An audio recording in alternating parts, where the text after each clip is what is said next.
Okay, then, so we'll begin with our topic of engines today, and we'll go ahead. Today, we'll be discussing about these topics in detail and be looking at them. Like, we'll be first discussing what are the nozzles of the engine. Then, we'll be discussing about turbo pumps.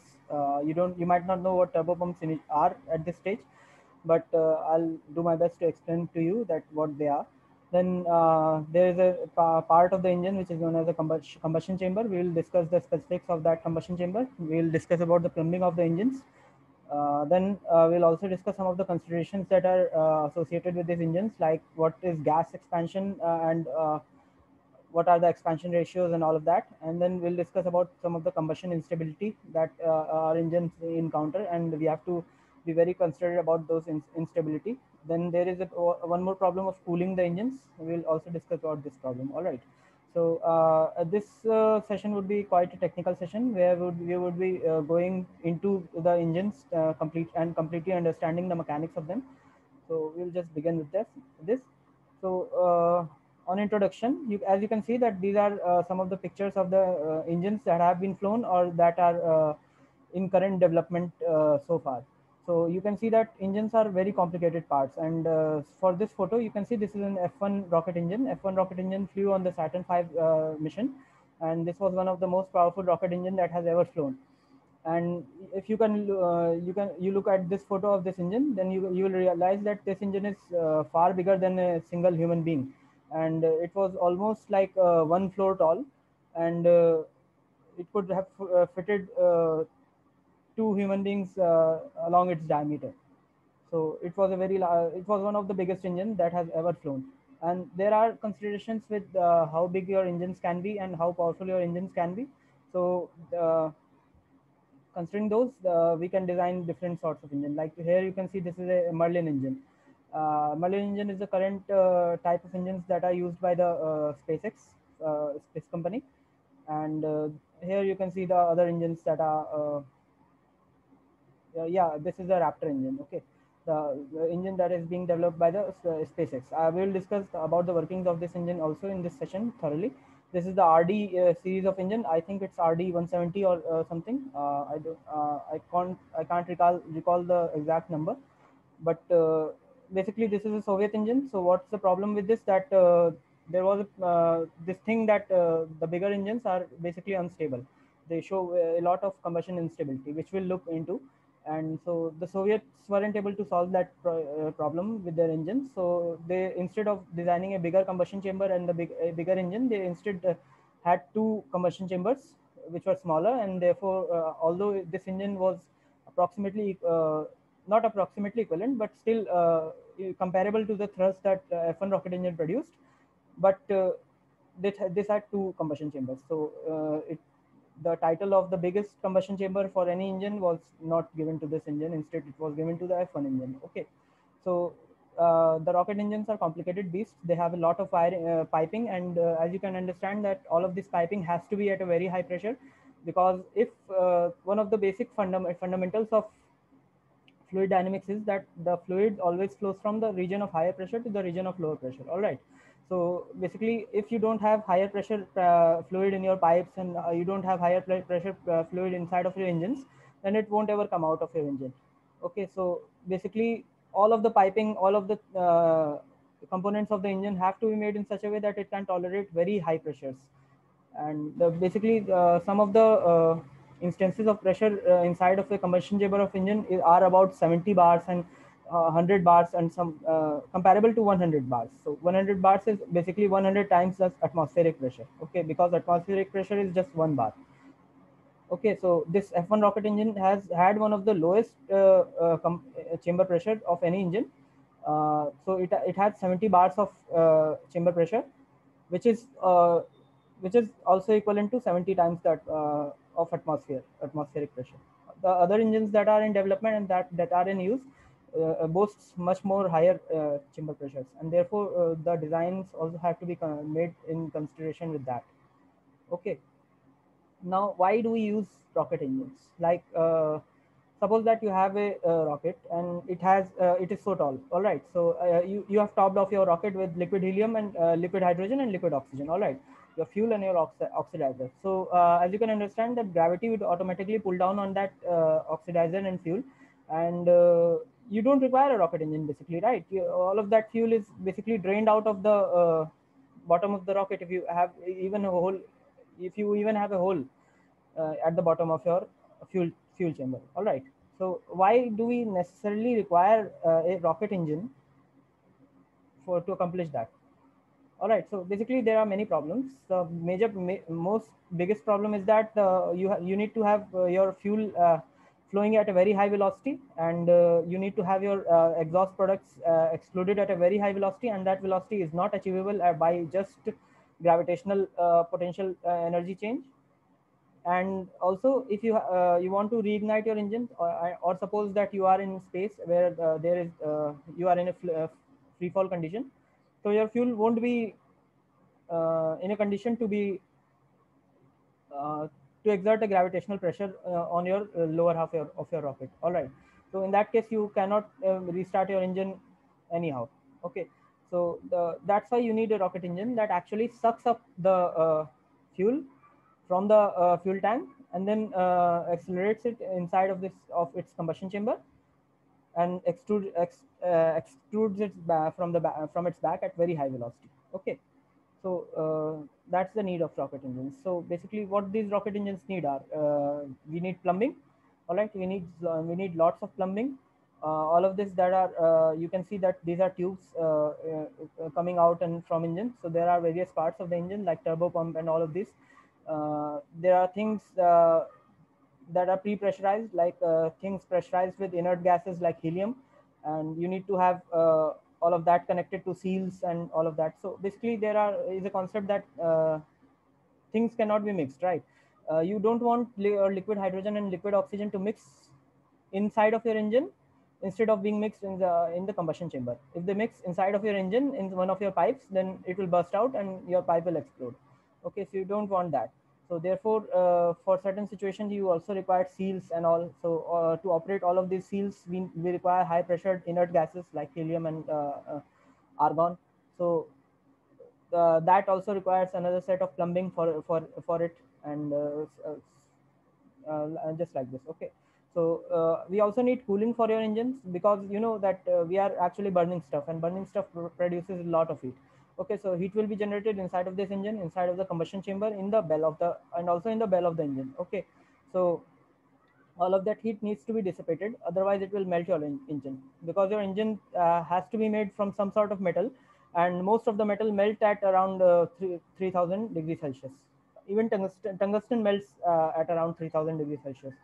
So you won't be able to sustain your materials at this much high heat. Okay. And also your engine requires a lot of strength, because as you know that these engines are basically used to generate thrust. All right. So thrust is actual force, and the thrust produced by these engines are in the order of meganewtons. Okay. The Saturn V rocket engine produced a thrust of 6.75 meganewtons, around 6.75 meganewtons. So it's 6.75 million newtons of force, and that amount of force is coming from one such engine. Okay. So this engine has to be capable of and withstanding that amount of force without buckling and without damaging itself. Okay, because that force is coming out of this engine itself. So all of these pipes that are the part of engine assembly, all of these valves, all of this has to be made in such a way that it can handle such a great amount of force. All right. So there is also a problem of gimbaling, because you know that what is gimbaling? Basically, it is if your engine has a certain axis of freedom, like it can rotate slightly in one direction or the other, and which causes your rocket, which gives you your rocket a control parameter. Okay. So by just swaying your engines left and right or front or back, you can control your the trajectory of your rocket. So therefore, you have to just have this gimbaling system, because otherwise the gimbaling system, you don't have any of the control process, any of the thing that could control your rocket. All right. Because in the lower atmosphere, even though you can control your rocket by aerodynamic means. Okay. But if when you reach the outer space, then you cannot control your rocket without engine gimbal. There is literally no other way. All right. So you have to have engine gimbaling, and basically whole of this engine assembly has to move from one side to the other side. And so you can see that how complicated it would be. Like you have to have a firm connection of this engine with the rocket vehicle, and then you also have to have the gimbaling of this engine, so that it can freely move on the axis. Okay, so it is very complicated in that case. Then you have to have sensing inside of your engine, because what do I mean by sensing is that you have to have some sort of monitoring that your engine is undergoing vibrations, or your engine the pressure inside of your engine is exceeding a certain limit, or anything like that. Suppose that there is some catastrophic failure of engine. Okay, so if you just shut down your engine at the beginning of that failure, then there is a less chance that your engine would actually explode and damage your mission. So you have to have that sort of control, that to recognize that when your engines are going failure, and what is the point at which you have pushed your engine, and which could be dangerous. Okay, so you have to have sensors inside of your engine that take the data of about the pressure, that take the data of about the temperature inside of the engine, that monitor the vibrations of the engine. Okay, so all of these sensors have to be put inside of engines. Then we will be if looking at nozzles first. So what is a nozzle basically? So if you have a pipe, and water is coming out of that pipe, and suppose that you put your thumb inside at the end of that pipe. Okay, so one of the interesting results that you see is that the velocity of the water coming out of the pipe increases. Okay, so why does that happen? Because the total amount of flow that is coming through the pipe has to be equivalent to the total amount of flow that is leaving the pipe. Okay, so the pipe cannot be storing your water. Okay, so it's just like current. The total amount of current coming has to be equal to the total amount of current leaving.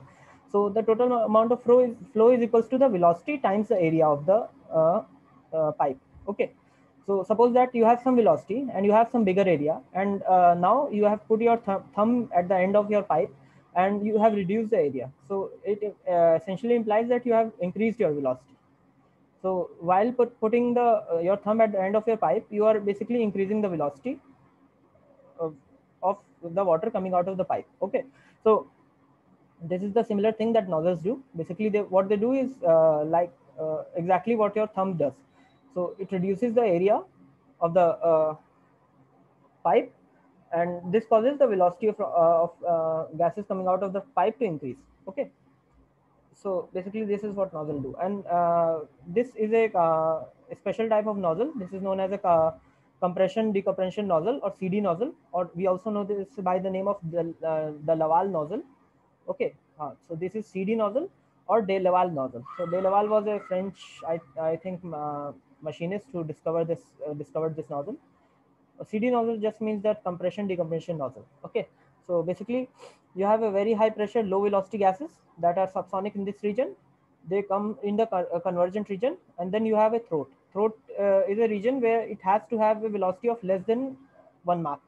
1 Mach is the velocity of sound. Okay, so throat has these engines are designed in such a way that throat is always at a velocity of lesser than the velocity of sound. Okay, and if this is not so, then your engine won't go supersonic in this region. Okay, so you have to just remember it always, that if you want to a supersonic flow at your divergent section, then you have to have a velocity that is lower than the speed of sound at the throat region. Throat region is the region where the cross sectional area is minimum. Okay, so this is called the choking of flow. While your high pressure velocity comes from here, and then it encounters throat, so this is called the choking point of engine. At this point, the velocity is less than or equal to the velocity of sound in air. Okay, and then it expands, and the velocity hits supersonic in this regime. Here it's subsonic, here it's 1 Mach, and then it hits supersonic in this regime. And here the pressure is low, but the velocity of gases are much higher. So what happens is that you have a combustion chamber, you have a very high chamber pressure here.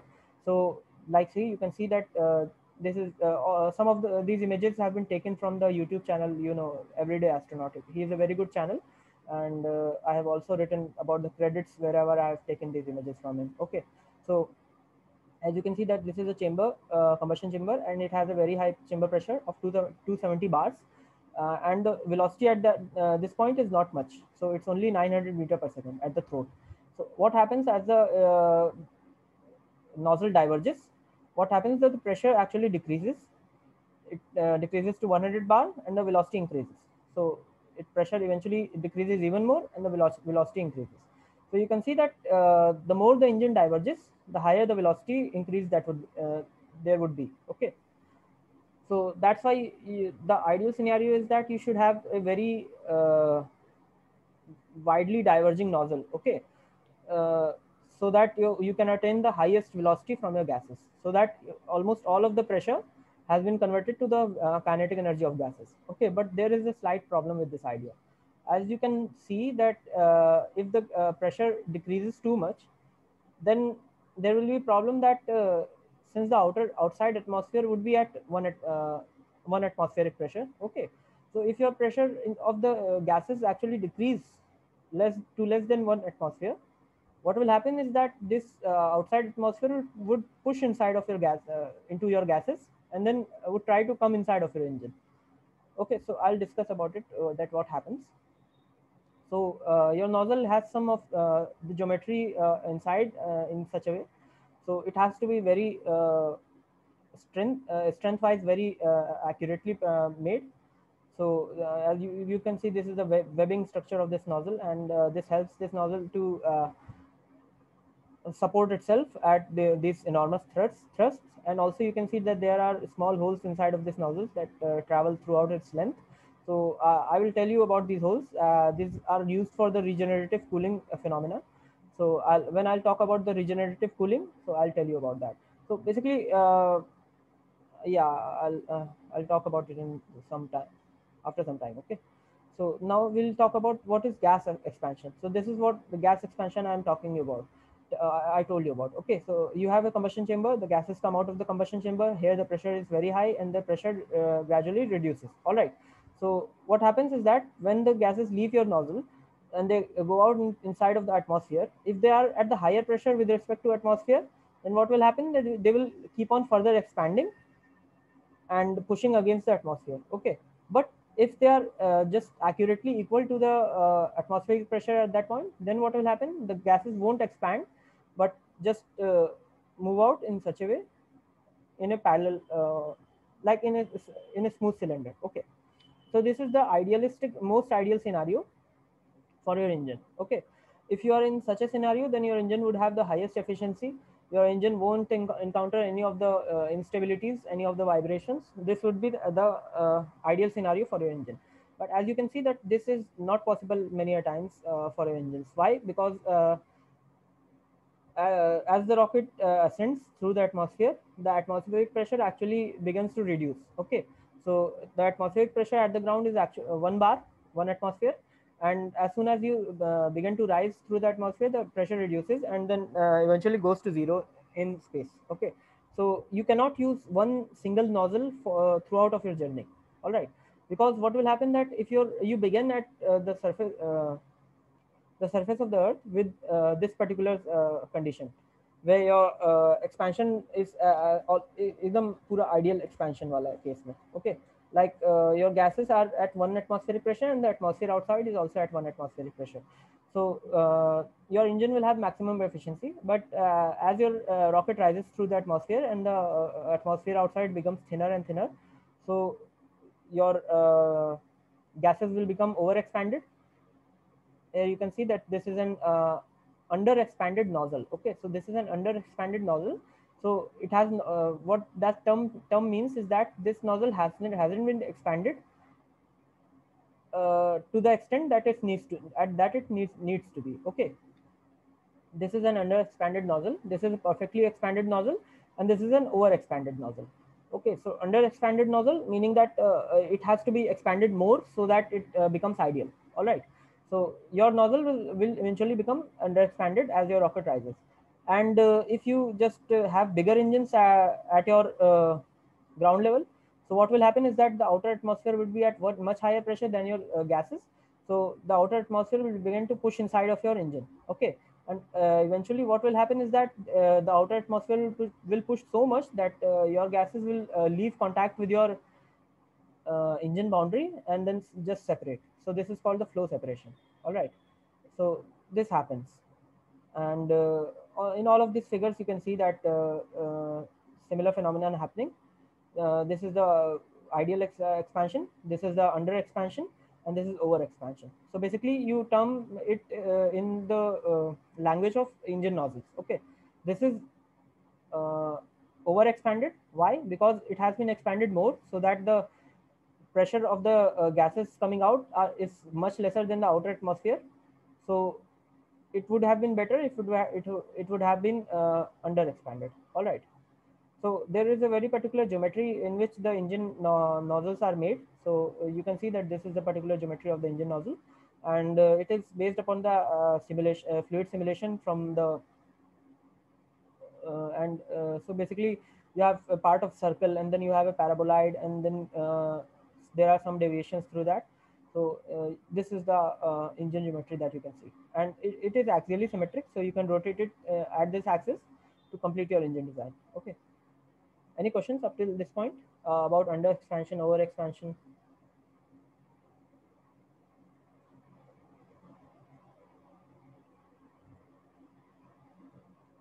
Hello?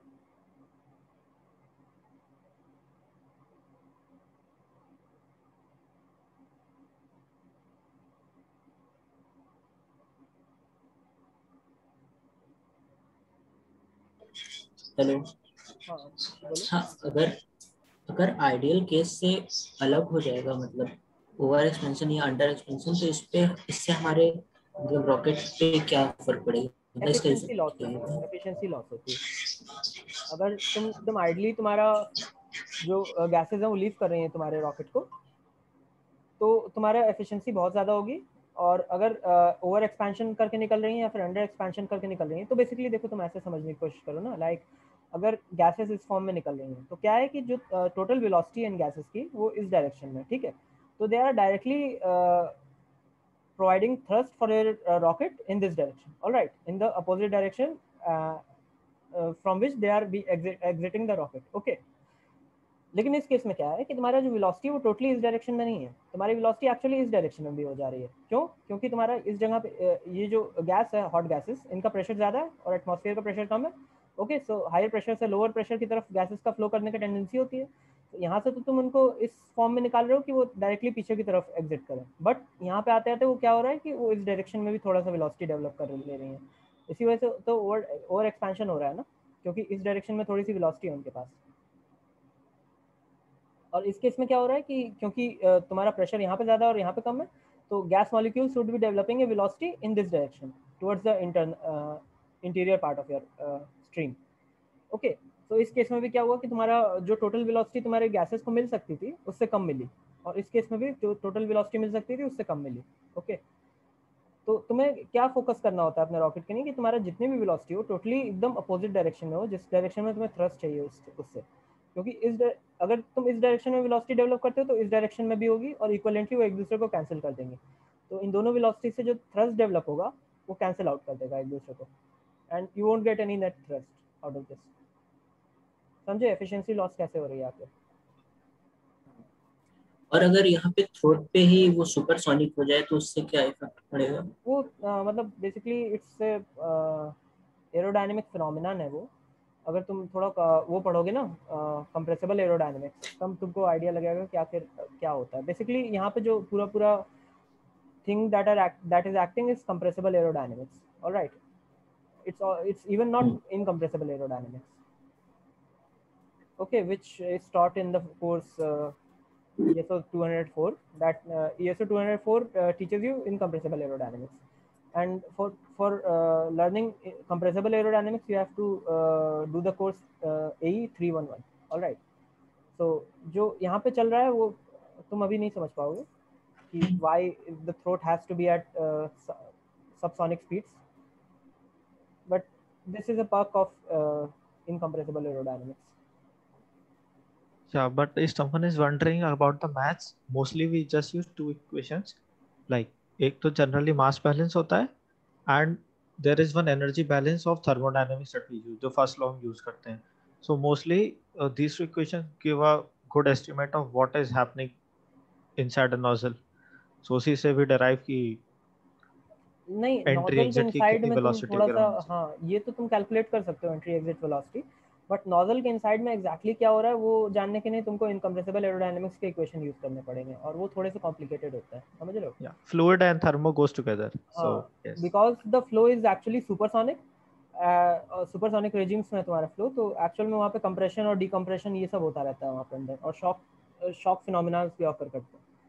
तो ये चीज़ explain तो मैं अभी नहीं कर पाऊंगा तुमको कि आखिर मार्क 1 पे ही क्यों रहता है ये हमेशा, but it has to be compulsorily true. अगर ऐसा नहीं होगा तो यहाँ पे फ्लो सुपरसोनिक नहीं होने वाला, इतना तो पक्का है। ओके,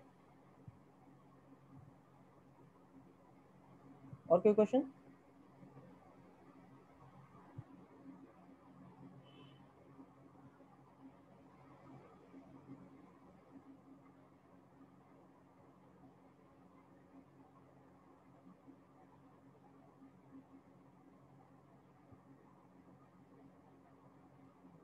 और कोई क्वेश्चन नहीं?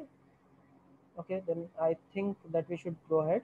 एक ये चीज वो कि हाँ आउटर स्पेस में जो वो होते हैं नॉजल्स, वो ज्यादा मतलब ब्रॉड टाइप के होते हैं, मतलब हाँ जो हाँ गैसेस निकलती है वो ज्यादा वैसे होती है, हाँ, उसका सिमिलर। क्या? अब तुम एक लो ऐसे इंजन को देखो जो कि ग्राउंड लेवल पे यूज होने वाला है, सी लेवल पे, और उसको जस्ट कंपेयर करो एकदम सेम इंजन से जो कि स्पेस में यूज होने वाला है, वैक्यूम में। तो तुम जस्ट एक फर्क देखोगे कि उसकी सारी प्लम्बिंग तो सेम रहेगी, लेकिन उसका जो नोजल है स्पेस वाले का वो बहुत ज़्यादा बड़ा होगा ग्राउंड वाले के मुकाबले। वैसा क्यों होता है? वही ओवर एक्सपेंशन का चक्कर ना, क्योंकि आउटसाइड प्रेशर इज नहीं, ऑलमोस्ट वो होता है लेकिन तो वो उससे इनएफिशिएंट नहीं हो जाएगा, मतलब जो आप बोल रहे थे नहीं कि अगर वो ग्राउंड पे इनएफिशिएंट रहेगा। हाँ, तो we don't use them at ground ना, यही तो प्रॉब्लम है, यही तो स्टेजिंग के साथ दिक्कत है। That's why you do staging. Alright, you start with the engine that is नहीं नहीं, एक्चुअली मेड टू।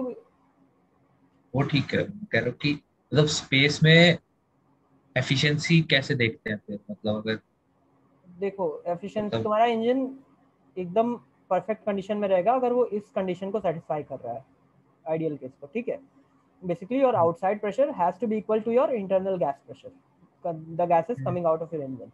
अगर तुम्हारा आउटसाइड प्रेशर ऑलमोस्ट जीरो हो चुका है तो you need to have such a large nozzle so that जो बाहर गैसेस तुम्हारी निकल रही है ना वो भी ऑलमोस्ट जीरो प्रेशर पे निकले। क्योंकि देखो मैंने तुम्हें यहाँ पे दिखाया कि as the gases tend to leave your अच्छा, nozzle they actually reduce in pressure. Okay, तो यहाँ पे प्रेशर ज़्यादा था and the pressure gradually reduces and the velocity increases. तुम्हें वेलोसिटी चाहिए फाइनली, ठीक है, इम्पल्स प्रोड्यूस करने के लिए और थ्रस्ट प्रोड्यूस करने के लिए तुम्हें वेलोसिटी चाहिए, तुम्हारे प्रेशर से कोई मतलब नहीं उसको। तो you need to convert your pressure energy from your pressure to your velocity. Alright, तो अगर तुम्हारा इंजन बहुत बड़ा होगा, जो कि स्पेस में ऑपरेट करने वाले वैक्यूम इंजन यूजुअली होते हैं, उनका अगर जो नोजल है वो बहुत बड़ा होगा, तो क्या होगा कि जो गैसेस निकल रही होंगी वो ऑलमोस्ट जीरो प्रेशर पे होंगी। अब तुम लिटरली जीरो प्रेशर पे गैसेस को नहीं ला सकते, because for that you need an infinitely long nozzle, okay, and you can not produce an infinitely long nozzle.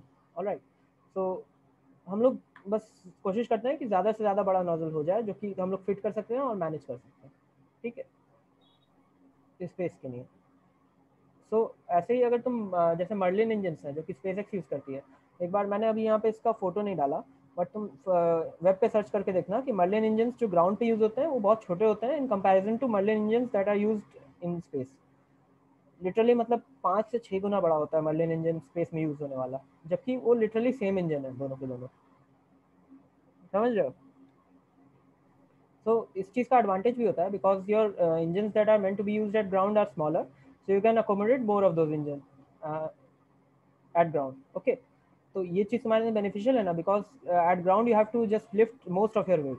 जो अपर स्टेज है, लोअर स्टेज है, और लोअर स्टेज का जो फ्यूल है वो सारा का सारा डेड वेट है तुम्हारे पास, and you have to lift that dead weight up, and for that you require higher thrust. So ये एडवांटेजेस ही है क्योंकि तुम्हारा इंजन्स तो छोटे हैं और तुम ज़्यादा अकोमोडेट कर सकते हो उतने इंजन्स को अपने रॉकेट के अंदर अगर वो छोटे हैं तो। जबकि अपर स्टेजेस के जो इंजन होते हैं वो बहुत बड़े होते हैं और यूजुअली उनका थ्रस्ट उतना ज़्यादा नहीं होता।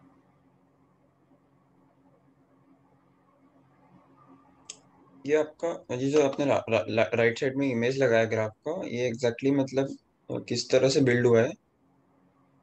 ये basically this is a cross section of an engine of a nozzle of a convergent divergent nozzle. Okay, तो इसका ये वाला पार्ट एक सर्कल है और ये वाला पार्ट एक पैराबोला है, और मतलब जो ट्रांजिशन है वो किस तरीके से होता है, वो बेसिकली मतलब कंटिन्यूअस कर्व बनना चाहिए ऐसा। ओके, एंड ये मतलब एग्जैक्ट ये शेप्स लेने का कोई रीजन मतलब? हाँ एग्जैक्टली रीजन है, मैंने बताया ना, यू नीड टू डू ये CFD, कंप्यूटेशनल फ्लूइड डायनेमिक्स, और अगर तुम ये शेप दोगे तो you will have the highest efficiency. वो सारे के सारे जो सिमुलेशंस होते हैं ना, वो बेसिकली तुम्हारा डिफरेंट शेप्स को वैरी करवाते हैं और फिर देखते हैं कि एफिशिएंसी कौन से पे हाईएस्ट है। तो इस शेप पे तुम्हारी एफिशिएंसी हाईएस्ट होती है, तो इस शेप को लिया जाता है।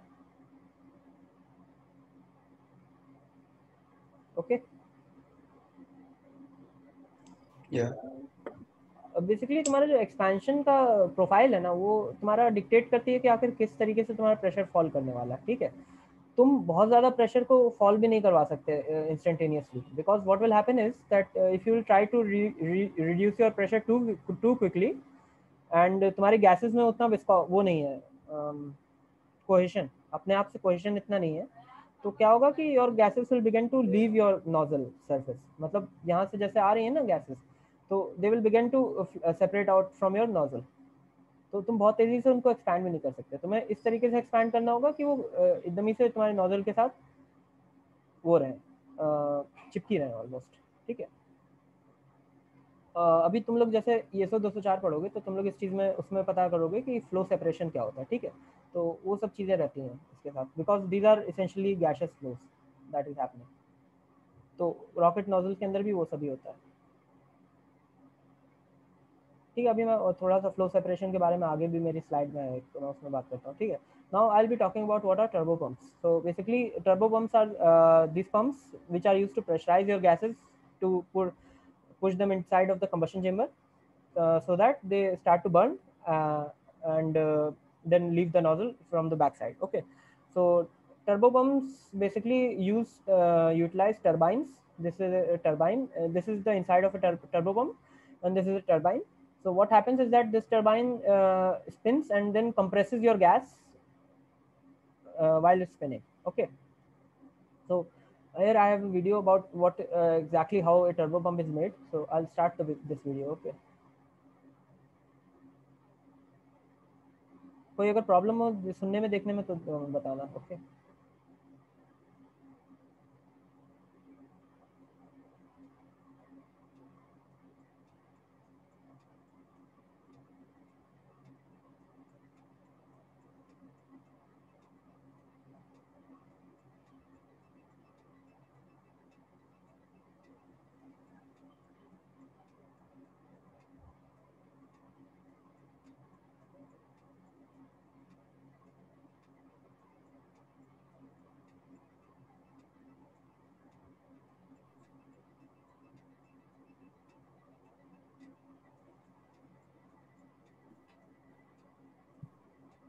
ये वीडियो बीच में पॉज हो रहा है या फिर हमको अटक अटक के आ रहा है?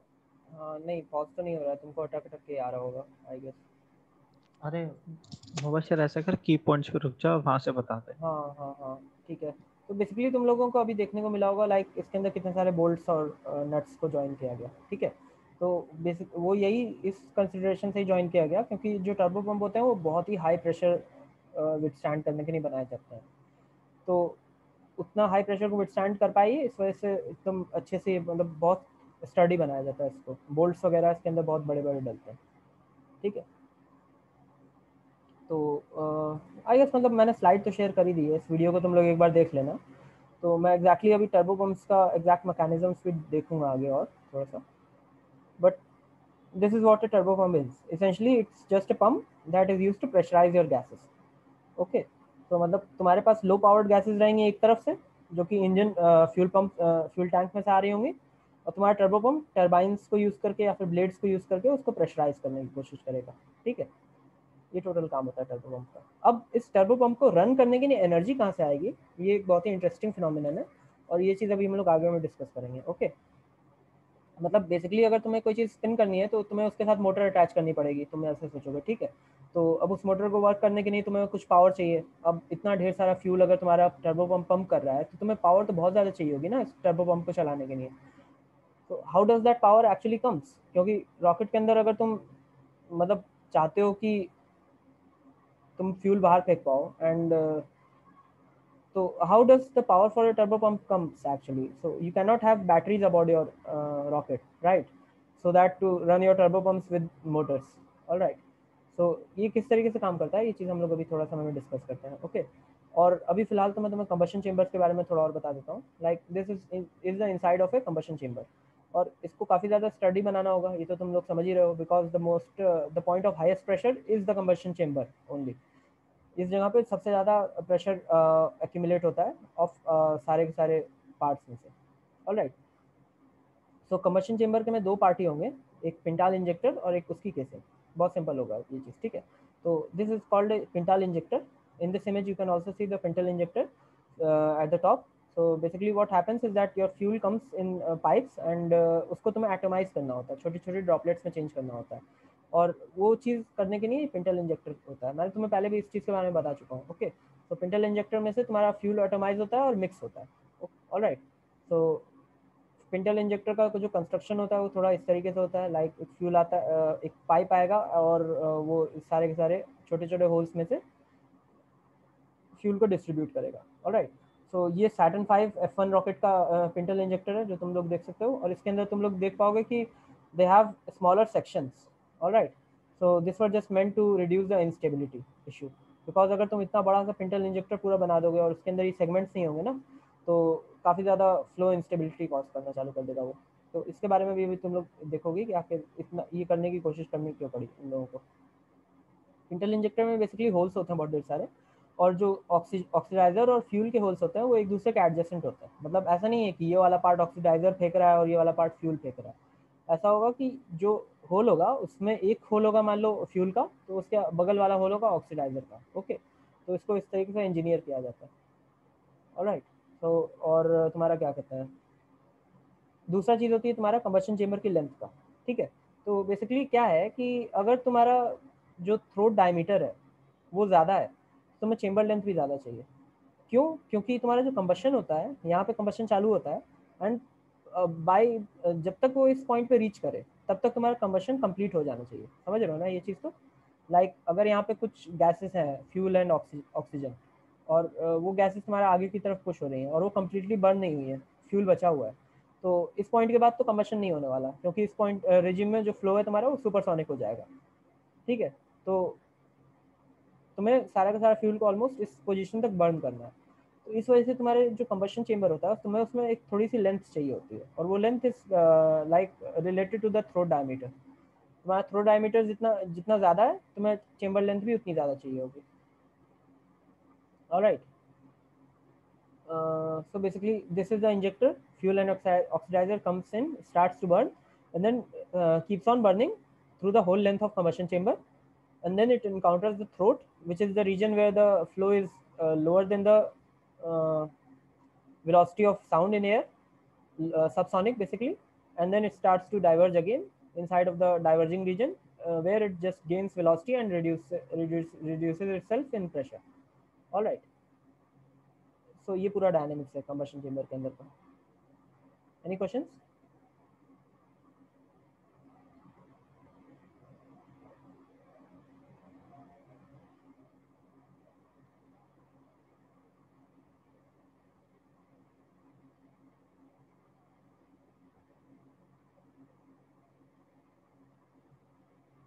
ओके, तो ये तुम लोग यहाँ पे देख सकते हो, एक फंक्शन भी है जो कि डिक्टेट करता है बेसिकली थ्रोट डायमीटर और चेम्बर लेंथ को, ठीक है। तो ये सब बेसिकली एरोडायनेमिक्स में तुम लोग जब ESO 204 जैसे या फिर AE 211 जैसे कोर्स करोगे ना, तो तुम लोगों को ये चीज़ पता चलेगा कि various things in aerodynamics are just experimental. मतलब ऐसा नहीं होता कि तुम इक्वेशन सॉल्व करो और उससे अपने सोल्यूशंस निकालो। ऐसे तुम्हें प्रीवियसली तो काफ़ी ज़्यादा देखने को मिलेगा दूसरे ब्रांचेज ऑफ फिजिक्स में, बट क्योंकि एरोडायनेमिक्स में फ्लूइड्स के साथ तुम डील करते हो और फ्लूइड्स एक one of the most complicated topics में से एक है, तो तुमको पता चलेगा कि like you just need the best approximation to your flow, क्योंकि तुम सारे के सारे कॉम्प्लिकेशंस को मॉडल कर ही नहीं सकते कभी, ऐसा हल होता है। तो इस वजह से ज़्यादातर फ्लूइड डायनेमिक्स में जो लोग करते हैं वो अजम्पशंस और तुम्हारा क्या कहते हैं सिमुलेशंस, बस उसके बेसिस पे ही तुम्हारा ज़्यादातर फ्लूइड डायनेमिक्स में तुमको कर्व्स और डिज़ाइंस दिखेंगे, ठीक है ना। तो वो सब कोर्स करोगे तो थोड़ा आइडिया लगेगा तुमको। Now what about the plumbing, alright. So as you can see this is the inside of the plumbing of an engine. और तुम लोग देख सकते हो कि बहुत ढेर सारे पाइप्स हैं यहाँ पे। अब जैसे मैंने तुमको बताया कि लाइक इन सारे के सारे पाइप्स को इतना स्ट्रांग होना चाहिए ताकि ये प्रेशर विथस्टैंड कर सके, ओके। तो इनमें से तुम्हारा क्या कहता है, कई सारे पाइप्स अलग अलग चीज़ें कैरी कर रहे होंगे, कई सारे पाइप्स ऑक्सीजन कैरी कर रहे होंगे, कई सारे पाइप्स तुम्हारा क्या कहते हैं क्रायोजेनिक फ्यूल कैरी कर रहे होंगे, तो उस हिसाब से भी इनका मॉडिफिकेशन होना चाहिए। एंड उसके अलावा कई पाइप्स लिक्विड हीलियम और आर्गॉन जैसे गैसेस भी कैरी करते हैं, तो वो सब चीज़ें देखनी होती हैं। तो फिलहाल हम लोग उतना डिटेल में नहीं जा रहे हैं पाइप्स के, but we are actually seeing the bigger picture and will be understanding about the power cycles of the engine.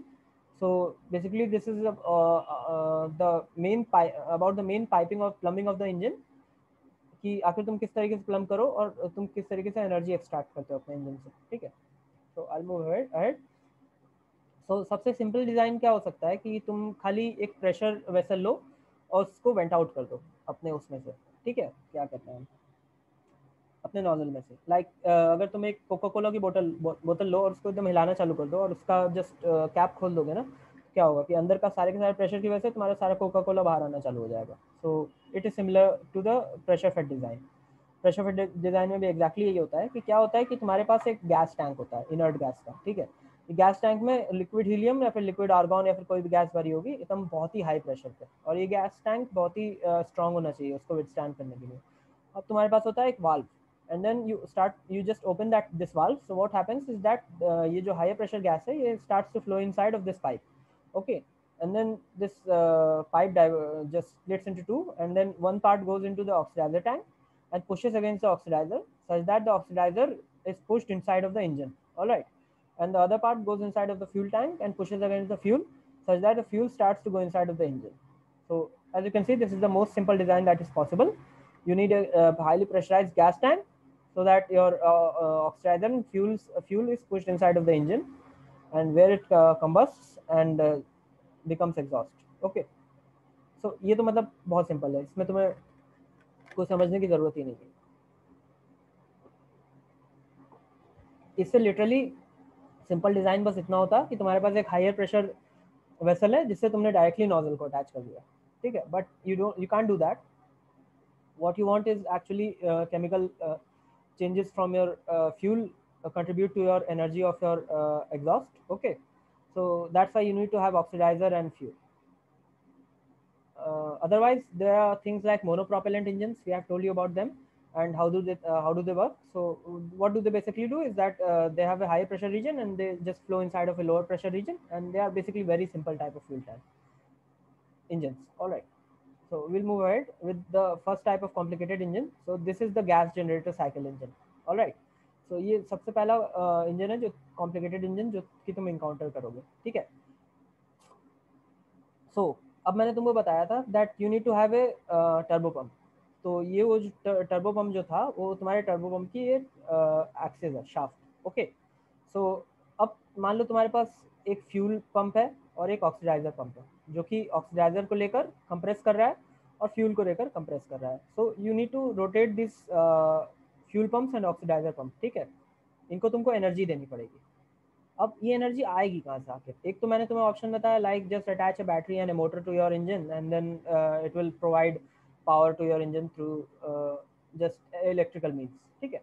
But तुम समझ सकते हो कि तुम्हारे पास ऑलरेडी इतना सारा फ्यूल, तुम्हारे पास ऑलरेडी इतना ज़्यादा ऑक्सीडाइजर है और वो इतना ज़्यादा एनर्जी रिच है, तो क्यों ना तुम उनका यूज़ करो एक्चुअली, ठीक है। तो basically what gas generator cycle does is just take advantage of this fuel and oxidizer that you already have and then just burn it to make your turbo pump work.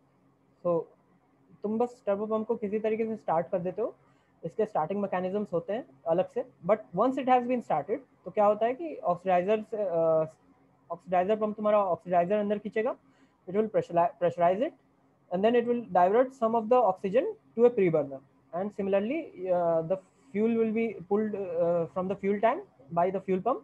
It will be pressurized, and then some of the fuel will be diverted to the pre-burner. What happens inside of the pre-burner is that some of this oxidizer and some of this fuel starts to burn, and it just hits the turbine, moves this turbine, which in turn moves this fuel pump and oxidizer pump. And the other part of this oxidizer and the fuel goes inside of the engine. And now, especially you can see that this fuel line, instead of directly going inside of the engine, it instead just circulates outside of the engine and then goes inside of the engine. What is this? Is basically regenerative cooling. So as I told you that you have your fuel in liquid state, all right, but you need to have it in gaseous state to start to do burn, all right. So you need to heat up your fuel. So you just utilize the heat of combustion inside of the engine to heat up your fuel. And that's why you just put in plumbing outside of your nozzle, such that your fuel first of all flows outside of your nozzle and then comes inside of the combustion chamber. Okay, so this is the this small holes that I was talking about. So these holes are meant for regenerative cooling. Fuel actually flows through this hole, like it will flow one direction through one hole, and then it will come back from the adjacent hole. All right. So the nozzle is also cooled, and your fuel is also converted to a gaseous state. You just hit two tasks with just one one structure. Okay. Yeah. So ये सबसे simple type का rocket engine हो सकता है जो कि possible है. इसके अंदर तुम्हें ज़्यादा कॉम्प्लिकेटेड इंजीनियरिंग करने की ज़रूरत नहीं पड़ती. जो कई सारे इंजन हैं जो कि ऐसा साइकिल यूज़ करते हैं, वो है द F1 रॉकेट इंजन, जो कि Saturn V में यूज़ हुआ था, द मून रॉकेट में, and it is one of the most powerful rocket engine. One of the क्या, it is the most powerful rocket engine. Okay, then it was also used on the J2 engine, which was used about the Saturn V itself in its upper stage. तो upper stage में J2 engine use हुए थे, and it also used is the similar gas generator cycle engines. And Vulcan rocket के engines भी इसको use करते हैं, open gas generator cycle को. Okay, so now all of these types of engine are known as the open cycle engines. Why? Because the exhaust that is created through this engine, the exhaust that comes out of pre-burner, all right, तो वो exhaust तुम्हारा open atmosphere में discard हो जाता है. ठीक है, तो इस वजह से ओपन साइकिल कहलाता है. तो बेसिकली यही चीज़ इसका रीज़न है कि this will cause A loss of efficiency of engine, because तुम थोड़ा सा फ्यूल और थोड़ा सा ऑक्सीडाइजर ले रहे हो और उसको बाद में तुम एग्जॉस्ट कर दे रहे हो. ये तुम्हारा थ्रस्ट में कंट्रीब्यूट नहीं कर रहा है ये exhaust. So that's why your engine is actually not reaching its full capacity to operate. ठीक है, तो अब तुम्हारा क्या करता है, बस इसका बेनिफिट यही है कि बहुत ही सिंपल टू बिल्ड होता है और इसको तुम बार बार यूज़ कर सकते हो, बिकॉज इसके पार्ट्स ज़्यादा डैमेज नहीं होते. ठीक है, now there is one consideration कि जो कि हमने प्रोपल्शन वाले पार्ट में भी बात किया था एग्जैक्टली, कि like you will have pre burner and you will have oxidizer and fuel flowing through the pre burner, and then that pre-burner would essentially fire over this turbine and spin this turbine. Okay, this turbine will in turn spin the fuel pump and oxidizer pump. So problem is that इतना ज़्यादा heated mixture जो है pre burner का, अगर वो turbine को hit करेगा तो वो टर्बाइन को मेल्ट कर देगा ना, right. So how do you encounter that. तो रॉकेट इंजीनियर्स ने क्या सोल्यूशन खोजा कि if you don't burn the fuel and oxidiser in a stoichiometric mixture, एकदम परफेक्टली स्टोकियोमेट्रिक मिक्सचर में ना बर्न करो, like if you burn it either fuel rich और ऑक्सीडाइजर रिच, सो जो हीट प्रोड्यूस होगी वो उतनी ज़्यादा नहीं होगी. ओके, सो तुम्हारी टर्बाइन उस हीट को सस्टेन कर पाएगी. But then again it causes problem, because if you just burn your fuel rich, then what happens is that it produces soot, and then it causes the issue of coking. All right, so that coke just accumulates upon a turbine and then causes problems. Or if you burn your fuel oxidizer rich, then again it causes problem, because your exhaust will have a high amount of oxygen, and oxygen has a tendency to oxidize stuff. Okay, so it will just oxidize the turbine, which is made out of metal, of course, and as you know that metals are oxidized very easily. So यही चीज़ उन लोगों को थोड़ा सा problem होती है इस चीज़ के साथ. तो सो दे जस्ट इसका सोल्यूशन यही होता है कि they decide to run their engines fuel rich instead of oxidizer rich, और टर्बाइन को इतना स्टडी बनाते हैं कि ज़्यादा कुकिंग इश्यूज से टर्बाइन को प्रॉब्लम ना हो. ऑलराइट, तो इसके बाद हम लोग पढ़ते हैं. तो इसमें पहले बताओ, अभी किसी को इसमें कोई प्रॉब्लम गैस जनरेटर साइकिल में?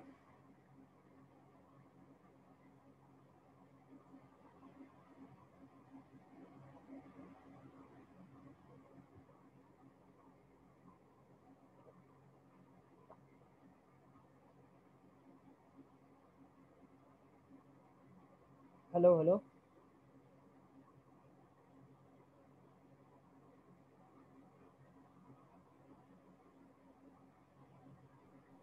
Hello. Anybody? ठीक है. How can we start this? I mean, इन सबको स्टार्ट करने के लिए अलग से मैकेनिज्म्स होता है. Basically you use some sort of hypergolics and all of that to start these engines. Hypergolics का तुमने वो सुना था ना, लाइक तो ऐसे फ्यूल्स जो कि एक दूसरे के कांटेक्ट में आने पे कंबस्ट होना चालू हो जाते हैं. मैं हम लोगों ने प्रोपल्शन में उस चीज़ को कवर किया था. Alright. So just before flowing in the fuel and oxidizer, you actually just pump in some of the hypergolic fuel through these pipes. Okay. So what happens that this hypergolic fuel comes inside through these pipes, and then just once it combines inside of preburner, it automatically burns and starts off the turbine. Okay. but it needs some hypergolic fuels also need some ignition, right? So there should be No, some they don't need ignition. electric spark or something. They just, no, they don't need ignition. That's the point with the hypergolic fuels. They just start to burn instantaneously as soon as they come in contact with each other. They don't need ignition. Okay. Yeah. Okay. They don't need pressure. They don't need ignition. They don't need nothing. They just need to just come in contact with each other. That's the point. Then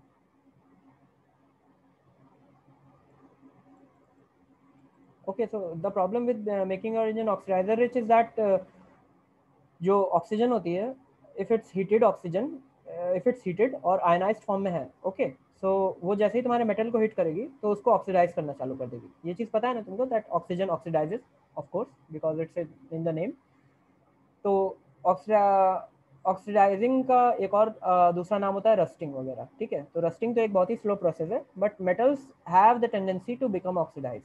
okay, so if you have your oxygen, you have your exhaust as oxygen rich, and it hits the metal of the turbine, so in that case it will begin to oxidize your blades of turbine, and it may even cause failure of your turbine blades and just make your turbine explode. Okay, so that's the problem with the oxidizer rich exhaust. So Soviet union में ये चीज़ तुम्हारा एक अलग तरीके से solve की. Like instead of making your their engine sufficiently sturdy for fuel rich exhaust, what they instead did was they made a metal alloy. They started research upon a metal alloy that can actually handle this oxidizer rich atmospheres. Okay, oxidizer rich environment. So they actually came out with an alloy which through which they made this turbine that can handle high oxygen environments, high oxygen, high temperature environments. Okay, so therefore their rocket after that used oxidizer rich exhausts because they came out with such an alloy that can handle these conditions. But in over in the United States, they weren't able to handle make this alloy that can handle the oxidizer rich conditions. So most of their rockets that were made were running fuel rich. All right. So it's just the space race thing. So we'll move ahead, and the next thing that will come across is the expander cycle. So expander cycle is literally one of the most simplest cycle. It's even more simpler than this gas generator cycle. So in gas generator cycle you had a preburner, right? But instead of preburner, what you have in this is that you know that your fuel comes. Suppose that these engines are in a running state already. All right. So this turbine is actually running. All right. So this fuel will come, get pressurized, and it will flow through this engine. All right. So what will happen that this engine is very hot because combustion is going inside of this engine. So the fuel will begin to vaporize and then will begin to increase in pressure. All right. So what happens that this line will be lower in pressure in comparison to this line. All right. Why? Because the fuel is vaporized in this line and the fuel is in liquid state in this line. Okay, so once things gets vaporized, so their pressure increases. All right, so this high pressure fuel line will actually you'll pump your high pressure fuel line to turbine. Okay, so the difference of pressure between this line and this line, all right, this will be enough to actually drive this shaft. So this fuel line has liquid fuel, this fuel line has vapor fuel. So vapor fuel will have higher pressure, so that this actually operates this turbine. And then once it operates this turbine, you just dump this fuel inside of your combustion chamber. All right. So it just utilizes the heat energy from the engine to expand the fuel and vaporize it, and then actually run the turbo pump through this heat. Okay. And this turbine will be connected itself to the oxidizer pump, and then it will also pull in the oxidizer. All right. So the basic assumption is that the energy that is actually generated from the combustion, the heat energy that is generated from the combustion, is enough to power the fuel pump and the oxidizer pump. समझ रहे हो? So the engines that use this type of plumbing was the Rocketdyne RL10 engine and the Vinci engine upon the ARN6 rocket. All right. The cons are that there is no wastage of fuel energy, और तुम इसमें थोड़े से modifications वगैरह भी कर सकते हो. मॉडिफिकेशंस के सेंस में मैं क्या बोलना चाहता हूँ कि like you can have a pre burner that actually fires upon the turbine also, और ये भी चीज़ साथ में काम कर रही हो, इस टाइप की मॉडिफिकेशन. ठीक है, इससे रिलेटेड कोई question?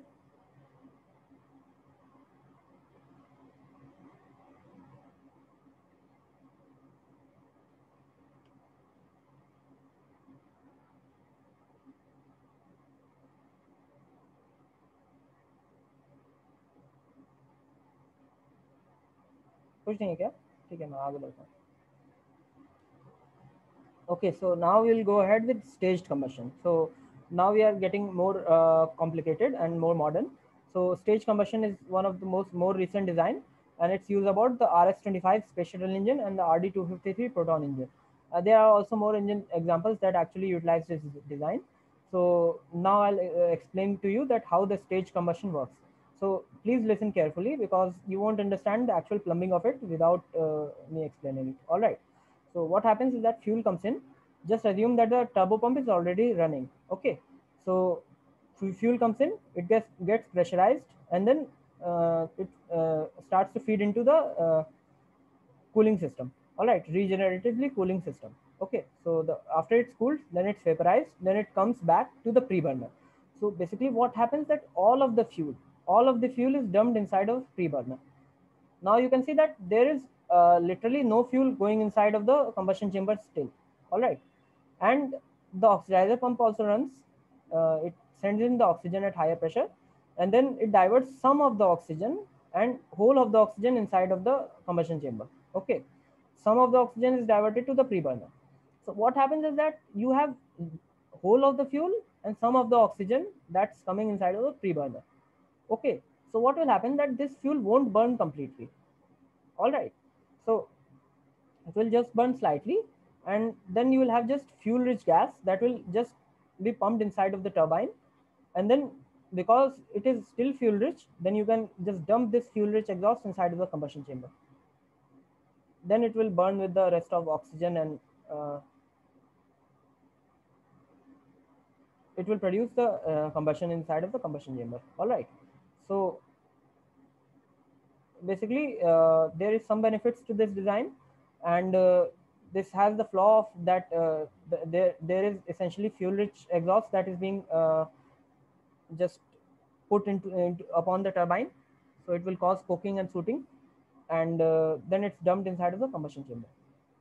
Now the main thing is that the engines that this design was used upon, you see, this is RS-25 engine and this is RD-253 engine.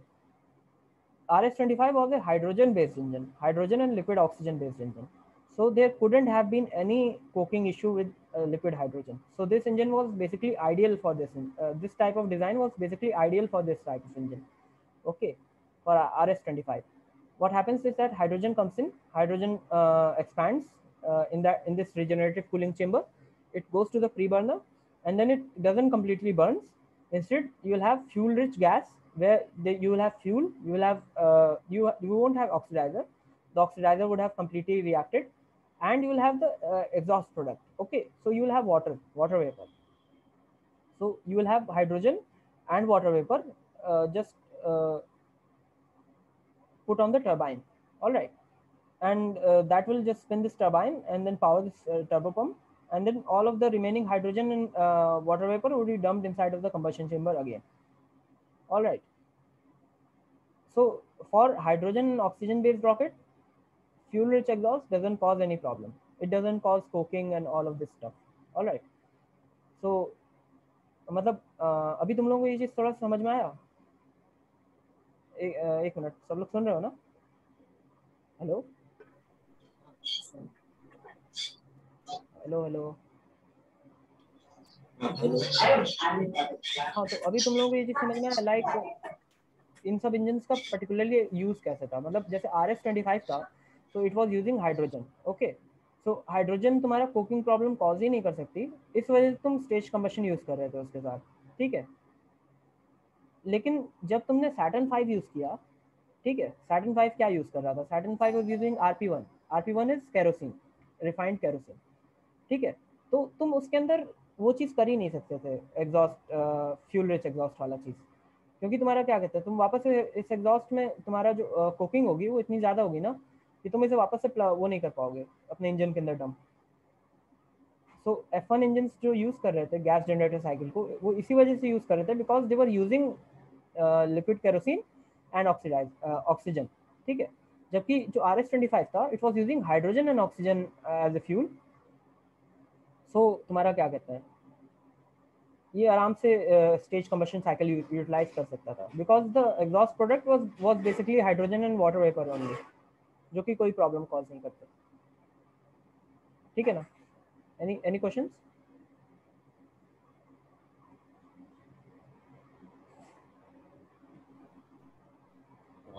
What is this coking clearly? Choking. Choking की coking? You Coking. told something now. Okay. Coking basically Okay. means the incomplete combustion of hydrocarbons. So if you have incomplete combustion of hydrocarbons, you will produce coke, which is basically soot or carbon. All right. So that is the whole phenomenon of coking. Then it will be again we are combusting it in the combustion chamber, right? Yeah. We are using it in a combustion chamber. Will that it will not be wasted, right? The soot will No. also be. But the basic problem with coking is that if you have coking on your turbine, then it will just tend to jam your turbine and produce mechanical strains upon your turbine. ये problem है coking के साथ. If you have coke rich or soot rich exhaust flowing inside of any of your part, this carbon rich exhaust flowing inside any of your pipes, then it will tend to jam those pipes. Okay, you understand it right ना? मतलब अगर तुम्हारा कोई suit है तुम्हारे किसी gas के अंदर and it's flowing through a cool pipe, मतलब एक ठंडे पाइप में से फ्लो कर रही है, so it will tend to accumulate on that pipe and then will start to jam that pipe. Okay, hello? Yeah. Okay, so उससे मैं आगे बढ़ता हूँ. Just a question.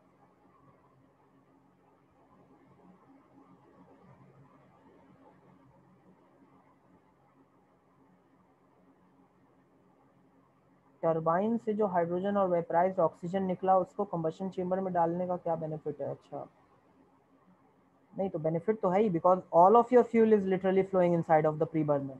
It's all of the fuel, not some of the fuel. Okay, so you just need to have your fuel returning back to your combustion chamber, right? So that's why you have to just have your exhaust dump inside of the combustion chamber. अगर तुम directly डालते तो फिर तुम्हारा pre burner कैसे power होता है, ये सोचो. तुम्हारे प्री बर्नर को पावर करने के लिए तुम्हारे पास फ्यूल चाहिए, ठीक है तुमको, तो और तुमको ऑक्सीजन चाहिए. सो you since all of your fuel is flowing inside of the pre burner, and there is also one more effect that's working here, the expander cycle that we earlier discussed, right? Here, this expander cycle. So it's literally based upon the phenomena that your fuel is actually flowing through your engine and then heating up, and then this pressure difference that this heating is creating is driving up your turbine. All right. So the motive of actually flowing, taking whole of your fuel and pushing it inside of pre-burner is utilizing this phenomenon also. All right. Since your the pressure inside of this line would be lower than this line. All right. So you actually utilize this pressure to power your turbine.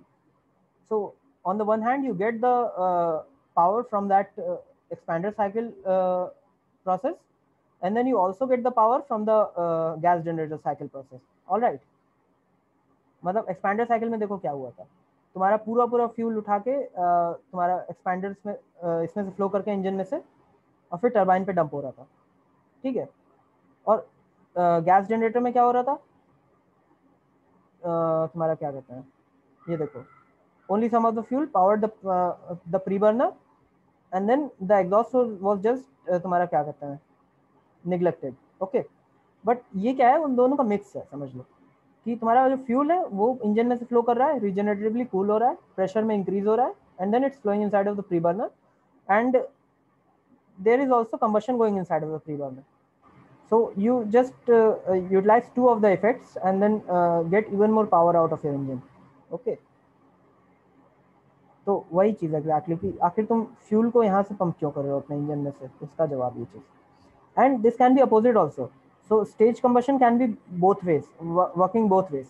So either you can have the oxygen fuel rich pre-burner, or you can also have the oxidizer rich pre-burner if you have that sort of turbines. Okay, so मैंने जैसा भी discuss किया था कि Soviet union actually researched upon such a metal that can handle higher oxygen environment and higher temperature environment, right?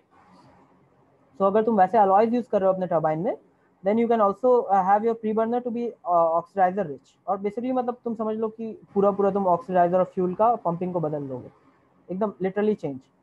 मतलब तुम यहाँ से ऑक्सीजन फ्लो करवाओ और यहाँ से फ्यूल फ्लो करवाओ तो एकदम वही इफेक्ट आएगा जो कि ऑक्सीडाइजर रिच एग्जॉस्ट के बारे में बात कर रहा हूँ, ठीक है. सो this thing can either be fuel rich or this can be oxidizer rich also. So stage combustion cycles would have two variations, one with fuel rich and one with oxidizer rich. So Soviet Union utilized the oxidizer rich process, and the Americans, they actually weren't able to develop such an alloy that can handle the high oxygen and high temperature environment. So instead they what they did is went ahead with the liquid hydrogen and oxygen, which actually doesn't even causes the coking issue. So they entirely avoided the coking issue. All right. And the Soviet Union avoided it by using oxidizer rich fuel mixture, which in turn made them to develop such an alloy that can withstand all of this. All right. So कोई question इसके बारे में अभी?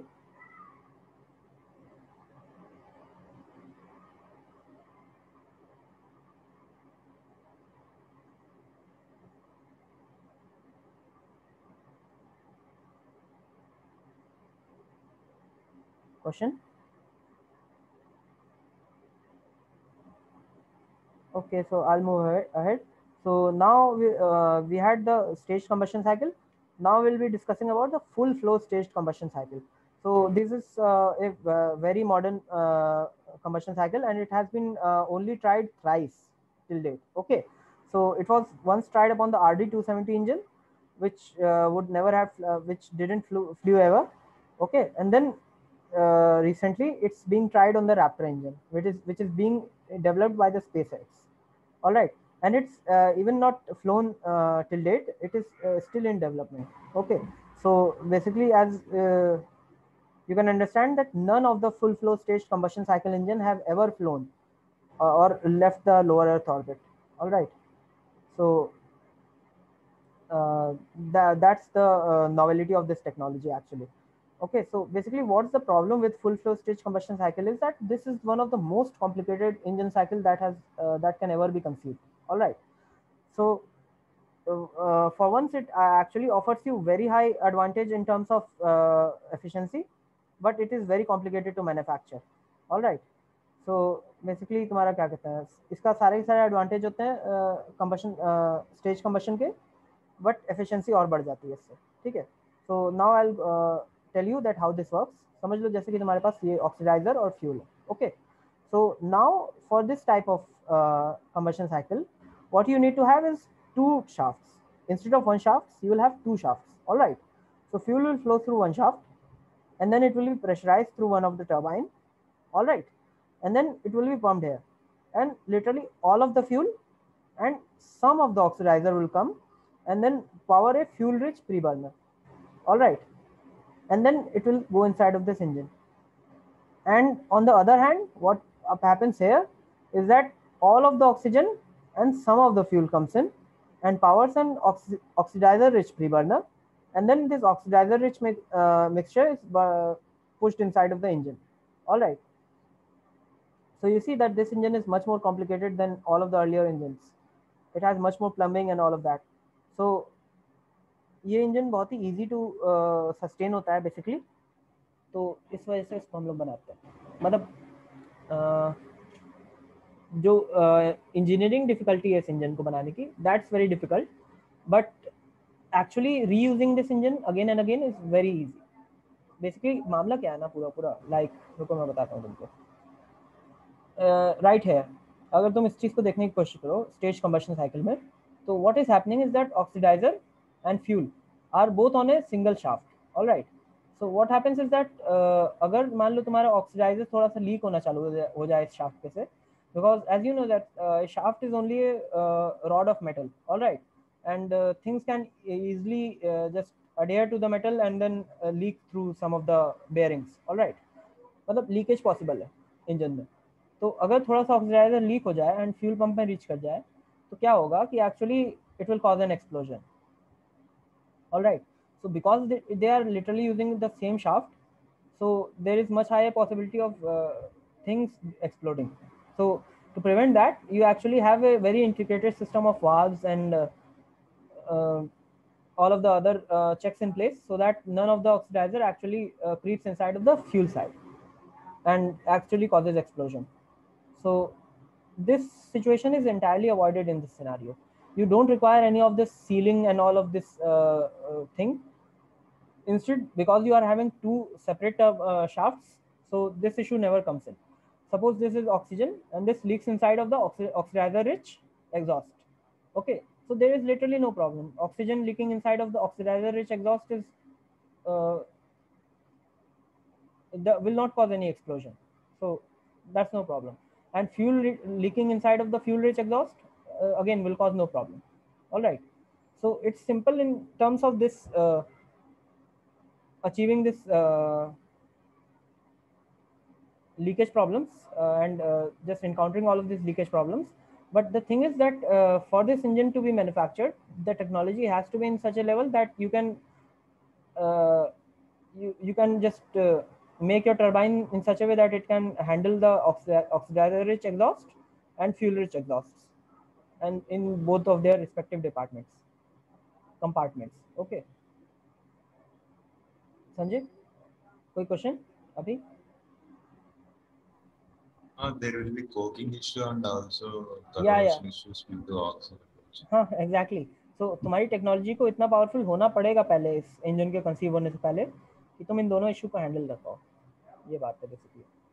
सो just using all of those alloys that are resistant to oxidizing issues in इस turbine में, तो तुम यहाँ पे ऑक्सीडाइजर रिच को हैंडल कर सकते हो और अपने टरबाइन को इतना स्टडी बना देना कि it handles the coking issues इस साइड पे, then you can make this type of engine. Because these technology weren't available to any one single provider in the earlier times, so engine उस समय conceive नहीं किया गया था। मतलब पहले के समय में मैंने जैसे तुमको बताया, Soviet Union were utilizing the oxidizer rich exhaust and Americans were utilizing the fuel rich exhaust, and there wasn't any sharing of information between them. All right, so वो लोग इस इंजन को इंडिविजुअली डेवलप कर ही नहीं सकते थे, because one didn't knew about how to manage the oxidizing issue and the other didn't knew that about how to manage the cooking issues. All right, but you need to have the combination of both of them to actually conceive this engine. Preburner is right here. Preburner is right here. This is the preburner for fuel-rich exhaust, and this is the preburner for oxidizer-rich exhaust. So you have two preburners actually, 1 and 2, and one is running fuel-rich, and the other is running oxidizer-rich. Okay, and this is the turbine. You have two turbines in this case. So you have one turbine and you have second turbine. All right. In fuel rich, they used hydrogen, so it is not a problem in that case. But here in Raptor engine, they are using methane, right? Yeah, yes, they are so using methane. there will be a problem. Yeah, so Cooking problem will be there. They have basically just brute force through that problem and made their turbine in such a way that it handles the cooking problem and went ahead with the methane thing. Okay. So there will be problem, but they have made their turbine in such a way and their turbopump in such a way that it handles that cooking issue. All right. So that level of technology wasn't available earlier. That's why they had such a problem with RS-25 engines. You understand?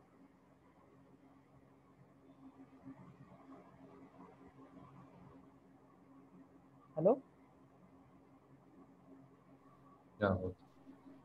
Okay, so basically this is the schematic of a Raptor engine. As you can see that it is very complicated to just look at it. All right, so if you just try to go with this, so you can see that methane comes inside. There are also the specifications that about at how much pressure and how much rate the methane comes and how much pressure and rate the oxygen comes in. All right, so you can study about this. It's very complicated. So this is the pre-burner, turbo pump, and this turbo pump actually pumps your methane through this pipe. Okay, and this pipe lets your methane into the regeneratively cooled section here. So it will flow around the nozzle and then heat up and then come out again and come out from this section also. So methane is coming out of here and here also. Okay, and it just dumps inside of this pre-burner. So this section is called the pre-burner, just this area. Okay, so this part and this part are the same. So the fuel comes in and the oxidizer, which are the blue lines, oxidizer comes in, they are burned, and then this powers this turbine, which in turn powers the turbine that previously sucked in this fuel. Okay, and then some of the fuel, instead of going in through here, some of the fuel goes here through here, and then it powers the fuel rich pre-burner right here. Okay, the fuel rich pre-burner is here. Okay, so as you can see that this is just happening inside of this engine. So it's very complicated right now, but if you'll just study it properly and look at all of this thing, like this is the oxygen rich gas, violet color. Okay, so this is violet color right here, and this area will have oxygen rich gas, which corresponds to this area in this diagram. Okay, the purple color of oxidizer rich gas, and this area, the yellow part, is methane rich gas, which corresponds to the this part right here, this gas. This is methane rich, and this is actually being dumped into the combustion chamber, as you can see. All right, so you can study all of this schematics in detail. All right, so now I'll be moving ahead and I'll be talking about the RS-25 engine. So RS-25 was the space shuttle main engine, as you know. All right, so मैंने इस engine एक को चीज basically पूछना था, जो full stage वाला है वो ज्यादा एफिशिएंट एग्जैक्टली कैसे है, मतलब स्टेज वाले में और फुल स्टेज में क्या फर्क हुआ? Full flow stage combustion cycle ज़्यादा एफिशिएंट इस वजह से होता है क्योंकि देखो, पहली बात तो मैंने तुमको बताया, it minimises the ceiling problem. मतलब जो सील वगैरह का दिक्कत होती है ना, कि तुम्हें ऑक्सीजन और अपने फ्यूल को मिक्स होने से रोकना है, ठीक है, शाफ्ट में।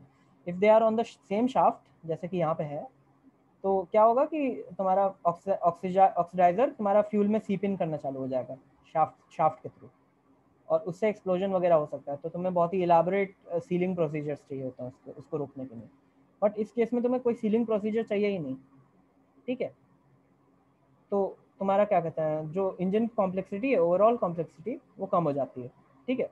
तो रैप्टर इंजन में इसको इसी वजह से यूज़ किया जा रहा है, because they are making the Raptor engine because it is meant to be reusable, ठीक है। SpaceX wants their engines to be reusable, they want them to be reignitable, So that's why they want their engine to be less complicated, so that there are less things that can actually go wrong.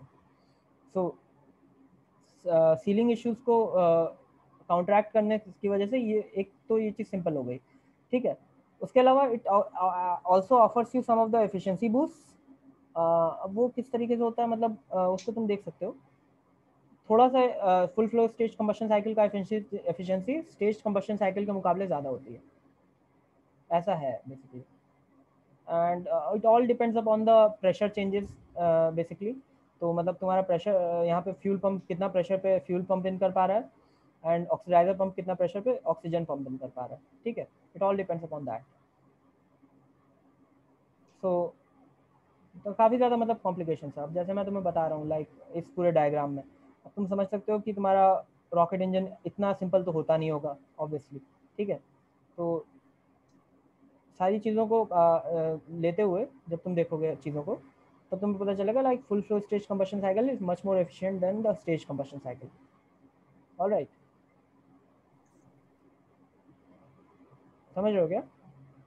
हाँ हाँ. Okay. So basically complexity कम होती है, ये एक बहुत बड़ा parameter है full flow stage combustion cycle का. That is one of the main point for it rather than the efficiency. Efficiency is also very high for this engine, but still you have lesser complexity in the engine. That's the main point for this, main advantage point for this. Okay. I had yeah.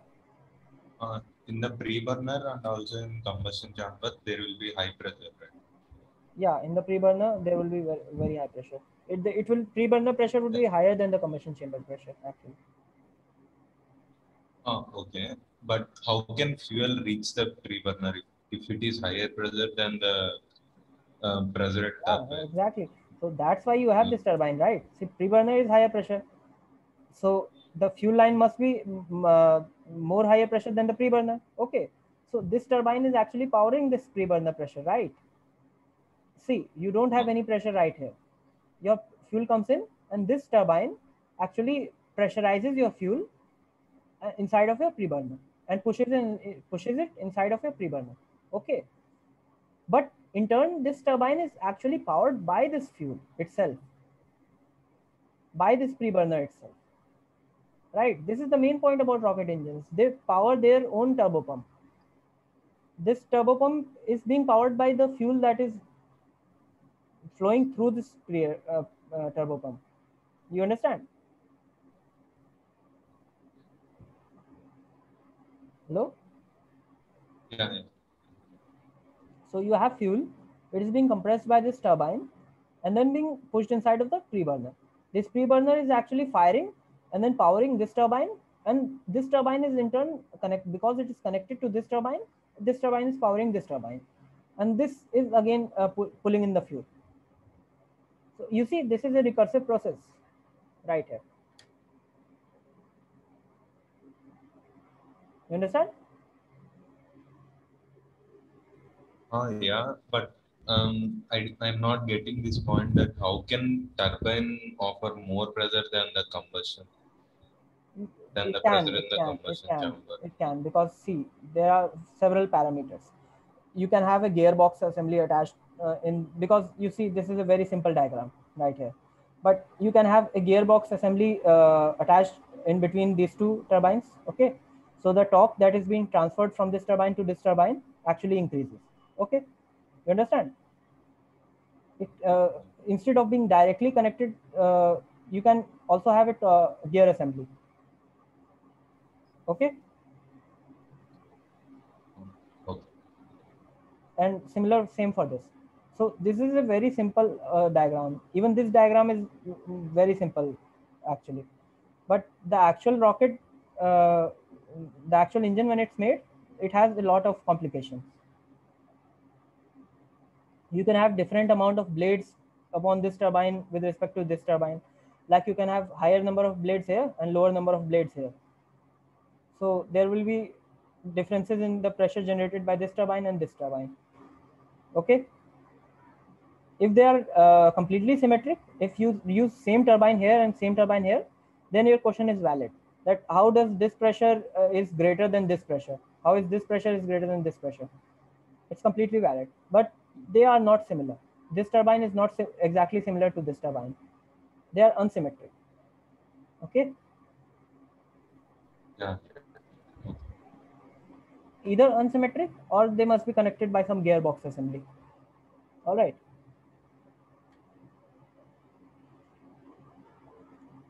So that's all the complication, right? If you actually begin to make your rocket engine, then you will just come to realize that these are the main problems that comes to it, and you have to just manage each and every one of that problem and work around it eventually. Now I'll be discussing like this is a case study. I'll be telling you about the RS-25 engine. So this was the space shuttle main engine. It was used upon all of the space shuttle launches, and now it's being used upon the SLS rocket. SLS is the space launch system that's being developed by NASA to take man to the moon. It's the part of the Gateway program of the United States government. All right. So this rocket engine is basically one of the most efficient rocket engine that has ever been developed, and one of the most powerful rocket engine also, after F1 rocket engine and the RD series of rocket engine, one of the RD series rocket engine. All right. So this rocket engine utilized liquid hydrogen and oxygen. So this is evidently visible, as you can see that the exhaust produced by this rocket engine is completely clear, and the exhaust products are water vapor and just water vapor, simple water vapor. Okay. And also that you can see that this engine is giving out whitish smoke. Okay. So this is basically fog that is being developed by the engine because it's very cold. Okay. So there is cryogenic liquid hydrogen flowing throughout of this engine, which causes this engine to accumulate this water vapor. Okay. And then the water vapor actually begins to freeze, water vapor from the atmosphere. Okay. It actually begins to freeze upon this engine. So you can see that. And the exhaust is very clear. So it's one of the most I would say that it was one of the most epitome of rocket technology, because such a technology was never developed, and it was one of the most advanced rocket engine that was developed, and that is actually existing at this stage also. Okay. So many man hours of research actually was poured inside of making of this engine. Okay. So it can be called SSME. You will see various mentions of SSME. SSME basically means space shuttle main engine. All right. Or the RS-25. Both are literally the same thing. Okay. So how it worked actually is that it had hydrogen and it had oxygen. So now it actually ran fuel rich. So it used the staged combustion cycle that I told you about right here.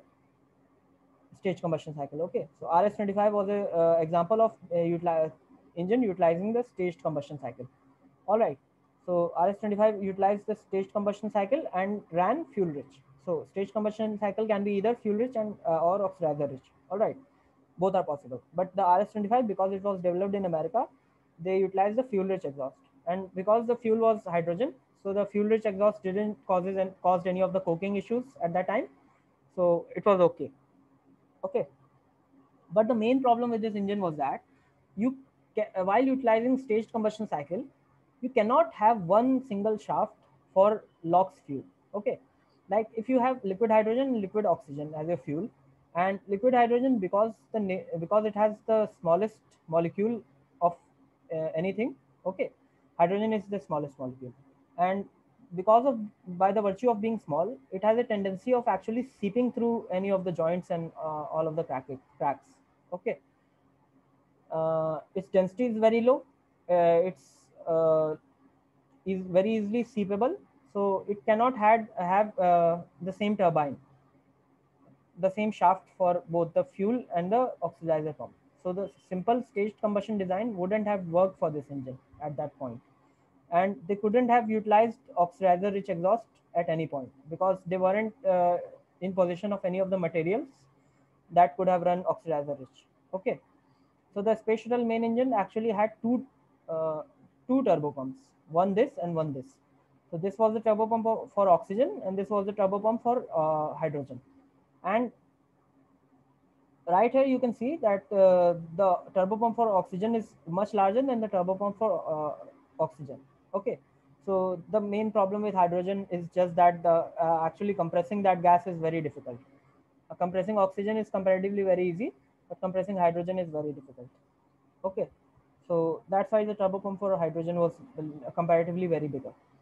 So we can study this diagram, the diagram for the RS-25 engine. As you can see that the fuel comes in, we have a shaft. Suppose just while studying any engine, just suppose that each of the shaft and each of the pumps are actually in a working stage at that point. Okay, then you will see that it's much easier to understand those engines. All right, so the fuel comes in at low pressure, it's pressurized and then pumped through here. All right, then it goes here and it is actually pressurized even more and is pumped throughout the regeneratively cooling part of the engine. Then it comes back out of the engine, goes driving this turbine. And how does this drive this turbine? Because as you know that the fuel that is coming outside of the engine, because what I told you in the expander cycle, will have higher pressure because it would be vaporized due to the heat of the engine. Okay, so it will have higher pressure than this line. So this line will have lower pressure than this line. Okay, so this line is capable of driving this line. Okay, so this pump is powered by this fuel. So this fuel is again dumped inside of here. All right, so as you can see that this is very complicated, है ना? मतलब hello, आवाज आ रही है क्या मेरी? हाँ तुम लोगों को समझ में आ रहा है ये चीज जो मैं अभी बताना चाह रहा हूँ? थोड़ा बहुत।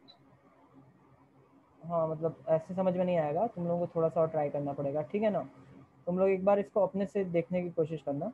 मैं इसको समझा सकता हूँ तुम लोगों को, but the main thing is just follow the pipes. अगर तुम इन एरोस को फॉलो करोगे तो तुमको समझ में आ जाएगा कि आखिर ये वाला इंजन ऑपरेट कैसे करता है. Alright, just try to understand it कि जैसे ये वाला पाइप है, तो ये वाला पाइप आखिर इस वाले पाइप को ड्राइव कैसे, ये वाला पाइप इस वाले पाइप को ड्राइव कैसे कर सकता है? How is it possible? So you'll just come to understand that this pipe is coming out of the regenerative cooling system. Okay, so this would be at much higher temperature and vaporized. So this is capable of driving this. So these are all of the intricacies of an engine. समझ रहे हो? तो मैं इसको skip कर दे रहा हूँ, ठीक है? तुम लोगों को नहीं समझ में आएगा ये अभी ऐसे. ऑलराइट, कर दूं क्या?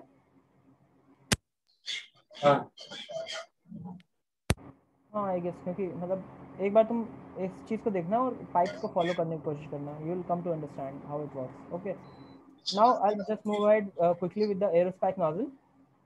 So you can have the compression decompression nozzle, but अगर एक और वेरिएशन तुम एग्जिस्ट कर सकता है which is called the aerospike nozzle. So basically what this is that instead this nozzle, what this nozzle does is that the combustion chamber is at higher pressure and the pressure is slowly reduced coming out of the nozzle. Okay, so this is the low ambient pressure condition and the ideal condition for this type of nozzle, and this is the under expanded condition. This is the over expanded condition.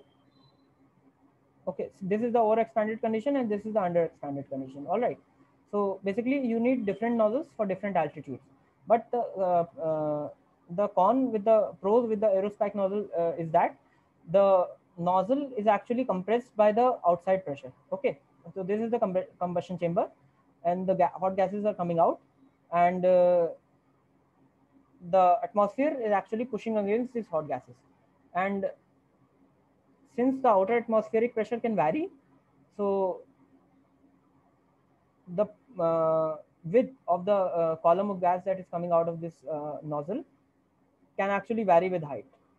Okay, so it's not fixed. You understand? Like if the pressure is higher in this region, so it will just push against the gases and it will automatically adjust the compression ratio. And if the pressure outside gets lower, so it will again automatically adjust the compression ratio automatically. Okay, because this part is open to atmosphere.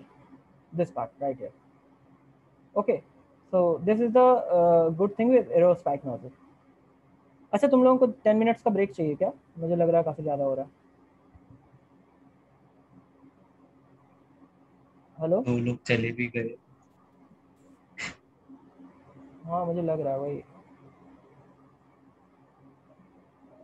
समझ में आ नहीं रहा होगा अभी, जहाँ तक मुझे लग रहा है. आ रहा है. मतलब ऐसा भी नहीं है कि सब कुछ ही नहीं आ रहा, आ रही है चीजें, उससे भी देखना पड़ेगा. अभी है तो यार काफी ज्यादा.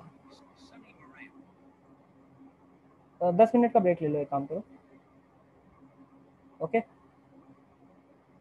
I'm just pausing it. Resume the recording. And yeah, now we'll just discuss about the aerospike nozzles.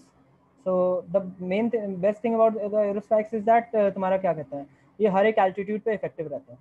तो इनके साथ क्या है कि because for the normal CD नॉजल्स तुम्हारे पास एक पर्टिकुलर एक्सपेंशन रेशियो होता है उन नॉजल्स का, ठीक है. Sorry, I am not presenting actually. तो हाँ, तुम्हारे पास एक पर्टिकुलर एक्सपेंशन रेशियो होता है. तो उस एक्सपेंशन पे जैसे ही वो गैस पहुंचती है, उसके बाद वो नोजल को लीव कर देगी, और अगर आउटसाइड प्रेशर कम है तो वो गैस दोबारा से एक्सपैंड करने लगेगी, विच is called under expanded nozzle.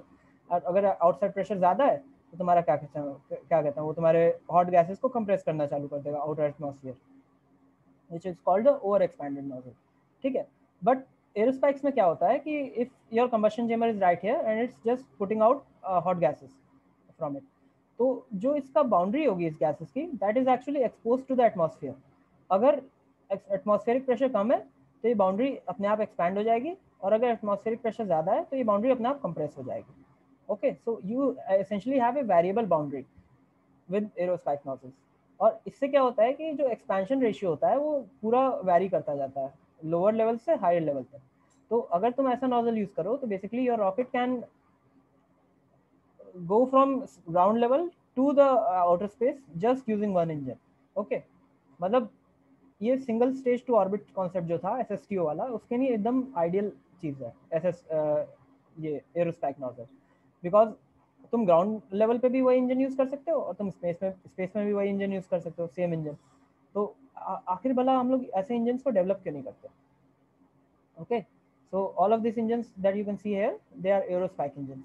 They can be linear, they can be toroidal. So this is a toroidal aerospike engine. This is a linear aerospike engine.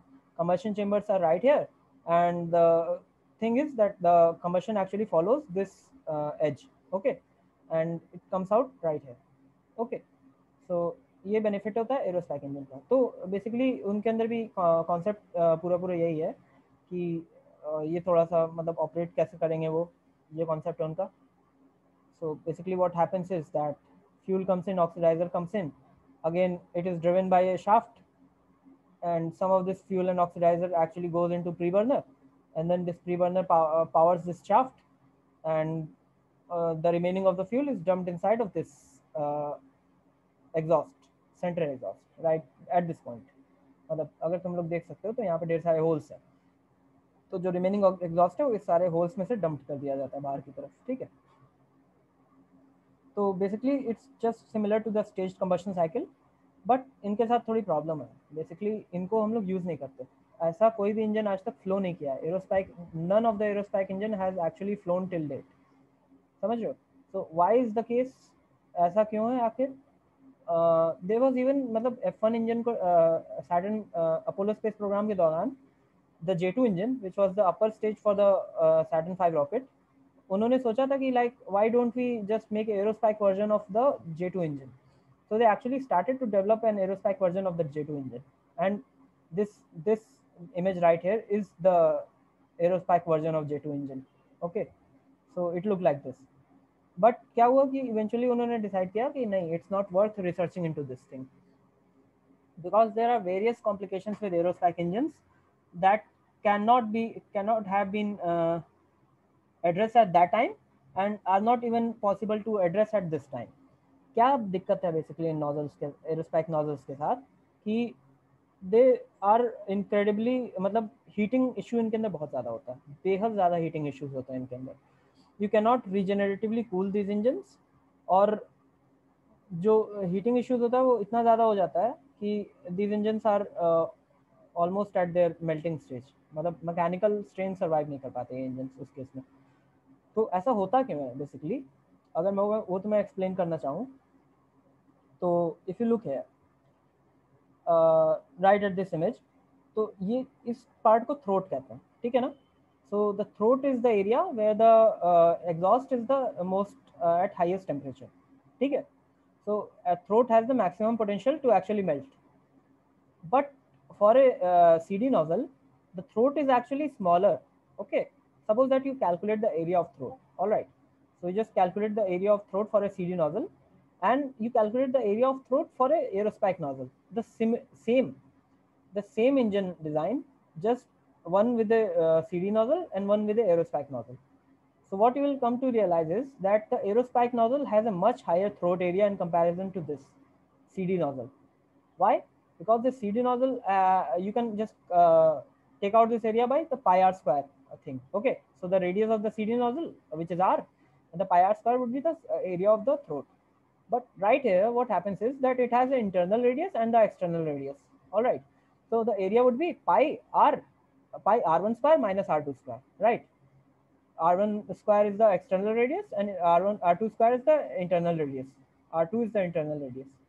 So when you calculate it, and when you will have same engine, one just with the aerospike and one with the CD nozzle, you will see that the aerospike nozzle has much higher throat area in comparison to the CD nozzle. And this causes problem because the throat is the point where the heat of the exhaust is the highest and has the highest potential for melting. All right. So higher throat area causes higher melting surface, and that makes the aerospike unusable. There are also some other considerations with the aerospikes, like they cannot be cooled effectively, because if you try to cool an aerospike, then it's very difficult to actually put in the cooling tubes in this aerospike engine in its walls. Okay, so that is one problem. So none of the aerospike has till date flown, encountering all of these problems. All right. So there have been engines. There are engines that are being in development, like in the engines like this, which utilize the common thruster, common CD nozzles, but just the outer part of this CD nozzle is fitted with some aerospike type of thing, which helps in the expansion of gases while once it has came out of the CD nozzle. But actually the throat area in this CD nozzle is lower. So this sort of engine won't run with this high throat area heating problem. But this type of engine, the actual aerospikes, this type of aerospikes would actually run into this problem. Okay. So we never actually use aerospike nozzles. These are some of the CFD simulation for an aerospike nozzle, as you can see. So the point of highest heating are these, and these are in constant contact with your aerospike nozzle. Okay. And basically, the problem of heating with aerospike is not solved till date. That's the problem with aerospikes. Okay. So any problem? Any question with aerospikes?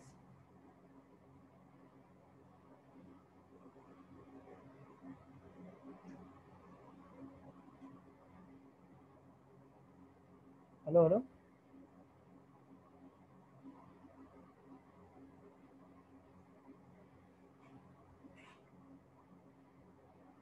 एरोस्पाइक देखने में बड़ा अच्छा लगता है बस। हाँ, देखने में बहुत अच्छा लगता है। ऊपर से इसको तुम ऐसे किसी भी एल्टीट्यूड पे काम कर सकता है, तो काफ़ी यूजफुल इंजन हो सकता था, बट ये इंजन अभी तक कंसीव नहीं किया जा पाया है। That's the main problem with this things. Okay, so अभी आगे मैं बढ़ रहा हूँ, थोड़ा सा इंजन इंस्टेबिलिटी के बारे में बात करूँगा। Okay, so engine instability is मतलब ऑफ कोर्स अगर कंबशन हो रहा है तो तुम्हें इंजन इंस्टेबिलिटी भी उसमें देखने को मिलेगी। लाइक अगर तुम एक कैंडल बंद करो तो तुम उस कैंडल को भी अगर थोड़ा देर तक छोड़ दोगे ना एकदम स्टिल एयर में, तब भी उसकी फ्लेम थोड़ा सा ऐसे इधर उधर स्वे करना चालू हो जाएगी। So that's in combustion instability. That's caused because of the higher lighter air rising and the cooler air just occupying its space from which it has risen. Okay, so ये combustion instability का cause होता है. So rocket engines में भी same होता है. Like there is a phenomenon known as the flow separation. What happens is that if you have a surface and something is flowing over that surface, so what will happen is that the at just the point of contact of fluid and the surface, the velocity of fluid would be zero, right? And the velocity of fluid would slowly increase and increase and increase until and unless it reaches the stream velocity, which is V naught. So this is called the boundary layer. Okay. In courses like ESO 204, you will come to learn about this boundary layer and all of this. So there is a thing that it's called the boundary layer separation. So when boundary layer separation occurs is when you see that this velocity profile becomes like this. This is the point of boundary layer separation when this happens. So what happens is that the pressure at the back actually drops below the pressure in the front. So the flow, instead of going this side, begins to flow towards this side, and this causes the boundary layer to separate. And once the boundary layer is separated, the turbulency starts to develop, and the flow slowly gradually changes to the turbulent flow. Okay, so right here you can see while this area is being expanded, this area is being expanded and this area is being expanded. So the flow at one point just undergoes boundary layer separation right here. Okay. So why does this happen? Because the area is being increased, so the velocity will decrease. All right. So there comes a point where the velocity at the boundary is reduced to zero, and this causes the boundary layer to separate. All right. So that's the boundary layer separation case. All right. So this causes boundary layer separation, and this also occurs inside of the rocket fuels, rocket engines similarly. So here you can see this is the rocket combustion chamber and this is the nozzle. So boundary layer separation occurs at this point, and there are also some shock phenomenon that goes on inside of the engine, and at the separation point the shock phenomenon is actually much more pronounced than at the non-separation points. All right. So there are also internal shocks that are present in when the boundary layer hasn't separated, because the flow is already supersonic. But there is also a very high shock phenomenon at the separation points. Okay. So here you can see that shock actually forms something known as shock diamonds from engines. So it's basically very complicated fluid dynamics, supersonic fluid dynamics that goes on and develops this shock dynamics. It usually occurs in most of the engines. Like you can also see it inside of the jet engines of various fighter spacecrafts, aircrafts, not spacecrafts. Okay, and it's very common inside of spacecrafts engine also. Okay, so here you can see that it's very complicated and how it's formed actually. So there are certain YouTube videos that I'll refer to you for studying the shock phenomenon.